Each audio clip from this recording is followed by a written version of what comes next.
PTI के माहिर मईशत मुजम्मिल असलम का कहना है कि शहबाज शरीफ अपनी नाअहली का मलबा अवाम पर डाल रहे हैं। इन्होंने अवाम के असल मसले महंगाई पर बात ही नहीं की। उन्होंने सवाल उठाया कि क्या 1 करोड़ 40 लाख खानदानों को 2000 रुपए देने से अवाम के मसाइल खत्म हो जाएंगे।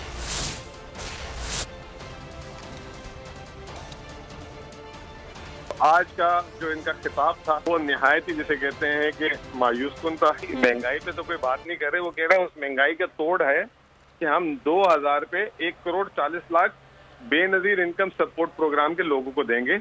वो 1 करोड़ 40 लाख लोगों की 80% लोगों के पास तो स्कूटर ही नहीं है, तो उनको या उनके पास कोई सवारी नहीं है, वो तो साइकिल पे या वो बेचारे बसों में और चिन चिन रिक्शे में घूमते हैं। तो ये कौम को घुमा दिया। दूसरी इन्होंने कहा ये हम अब बजट में डालेंगे, ये जो अगला बजट आएगा फिर उसका जुलाई में, उस वक्त तक तो इनकी हुकूमत ही नहीं रहनी। तो एक लॉलीपॉप देके चले गए और इनको इतना तो अंदाजा नहीं है कि बोल के गए। फिर तीसरी बात कह रहे 400 रुपए किलो आटा, 400 का 10 किलो आटा मिलेगा। पाकिस्तान की आबादी का 1% भी जो है यूटिलिटी स्टोर पे नहीं जाता और इस वक्त मार्केट में 75 से 80 रुपए किलो आटा चल रहा है। और इन्होंने जो है कोई बात नहीं बोली कि जी आगे ये बिजली की कीमत नहीं बढ़ाएंगे या महंगाई के लिए काबू करने के लिए क्या चीजें करेंगे। बस यही बोला कि जी शबाना रोज मेहनत करेंगे, दिन रात मेहनत करेंगे, इत्तेहादियों से के साथ ताउन करेंगे, इत्तेहादियों के ताउन से आगे बढ़ेंगे।